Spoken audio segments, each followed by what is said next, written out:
السلام عليكم ورحمة الله وبركاته رجالة أولى ثانوي. أنا جاي النهاردة أبشرك وأقول لك الجزء اللي اتلغى عليك في منهج الفيزياء. طبعا أنت دلوقتي الترم التاني أنت عارف إن هو بيجري، فعاوز تعرف إيه الحاجة اللي ملغية عليه.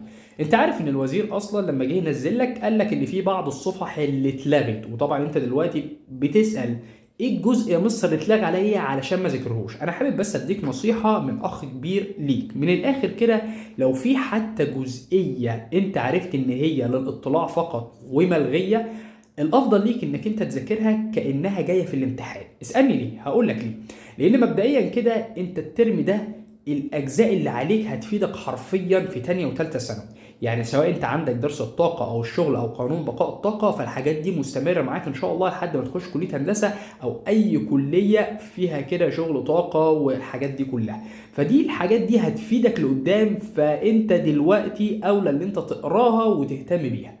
فلو في حاجه اتلغت في اخر جزئيه في منهجك ما تسيبهاش. ليه؟ لان انت في تانية ثانوي كمان انت عندك اول درس في الترم الاول، الراجل هيبدا يكلمك عن طاقه الوضع وطاقه الحركه، وده موجود عندك في اخر جزئيه في المنهج بتاع الترم ده.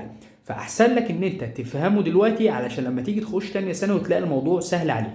مش بس كده، انا لما جيت شرحته لك كمان سواء في التلخيص الفصل الاخير او في الفيديو بتاع الشرح، انا عاملتك كانك في تانية ثانوي وقلت لك خد بالك من دي ودي ودي، لان انا هحتاجها ان شاء الله كمان بعدين. فانا اللي طالبه منك ان لو في جزء انت عارف ان هو اتلغى عليك ما تسيبهوش، واللي طالبه منك ان انت تسمع التلخيص بتاع اخر فصل ان شاء الله لحد ما نوصل لاخر فصل، علشان انا شرحته واكدت لك على الحاجات اللي انت ان شاء الله هتحتاجها ان شاء الله الترم الاول في تانية ثانوي، علشان لما تبدا معانا ان شاء الله في تانية ثانوي الحاجات دي تبقى سهله عليك وما تبقاش انت غريب.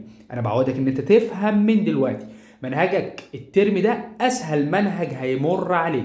انت بتتكلم من الباب الاول في قوه وحركه وده سهل جدا، بعد كده بتتكلم في الحركه في مسار دائري، بعد كده عندك الاقمار الصناعيه والجاذبيه الكونيه، حاجات سهله جدا. بعد كده اخر وحده دي مفيش اسهل منها، شغل وطاقه وقانون بقاء الطاقه، كل ده ان شاء الله سهل. عاوزك تشد حيلك يا بطل من دلوقتي، تقدر ان انت تحبب نفسك في الفيزياء. افهمها ما تحفظهاش. سلام عليكم.